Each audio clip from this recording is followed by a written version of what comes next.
दर्दन वारे हिन देश में पयो तम तम दाहूं करे मोहब्बत में मजबूर वा हजूर बख्श हिक मिंट मिंट में प्यो मरे चवे प्यो चाह में शल वतन ते वरे ओ चवे प्यो चाह मां शल वतन ते वरे ओ जानी कुर्ब करे त कया दीदार दिलबर जो कलाम पसंद कयो आहे ई हजूर बख्श शायर जंहिंजो कलाम मां ॻायां वेठो उन्हीं जा दोस्त आहिनि अली नवाज़ अबड़ो शहर खिपरो खां ऐं होश मोहम्मद अबड़ो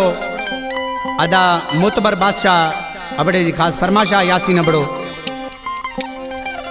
मोहब्बत वारो माण्हू मिठड़ा ॾाढो थो मजबूर वा इश्क तुंहिंजे में सुणल साईं थी तो चिकन चूर वा छो न अची तो तुंहिंजे दिल पर रस कहिड़ो तुंहिंजो कसूर वा छो न अची तो तुंहिंजे दिल पर रस कहिड़ो तुंहिंजो कसूर वा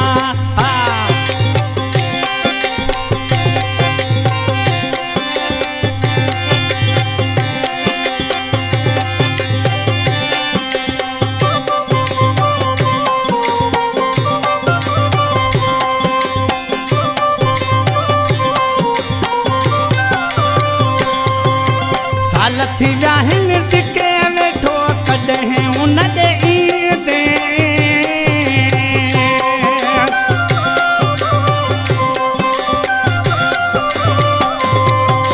साल थी व्याहिन सिके वेठो कॾहिं उन ॾे प्यार वची तूं पंहिंजो पिरी दुख वारे खे ॾींदे कुर्ब वारे खे ॾिसां ॾिसां केॾो थियो तकलू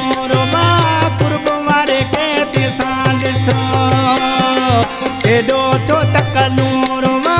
छो न अची तो तुंहिंजे दिल पर रस कहिड़ो तुंहिंजो कसूर वा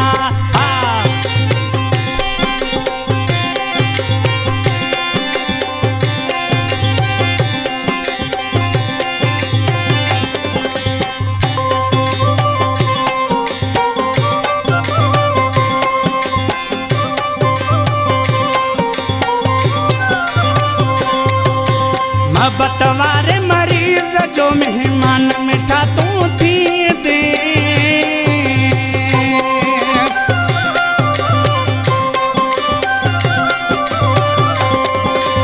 मोहब्बत वारे मरीज़ जो मेहमान मिठा तूं थी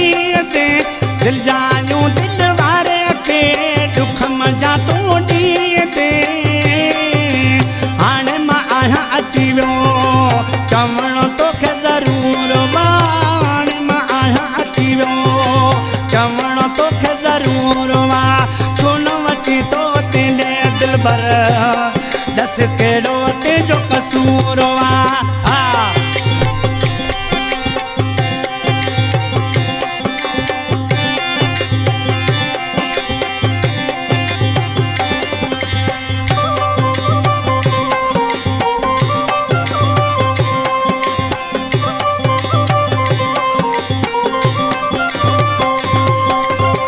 हर हजूर बख्श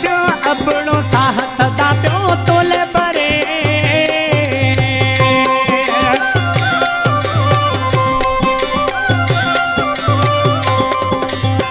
हर हजूर बख्श अबड़ो साहत दा प्यो तोले बरे फिर जुदायूं छो जानिब गण तो करे प्यो करे ओ मोहब्बत जो थी मरीज़ वयो वा बचण ते जो न मोर वा मोहब्बत जो थी मरीज़ वयो बचण ते जो न मोर वा ऐं मोहब्बत वारो माण्हू मिठड़ा ॾाढो थो मजबूर वा इश्क तुंहिंजे में सुणल साईं थी पियो चिकन चूर वा छो न अची तो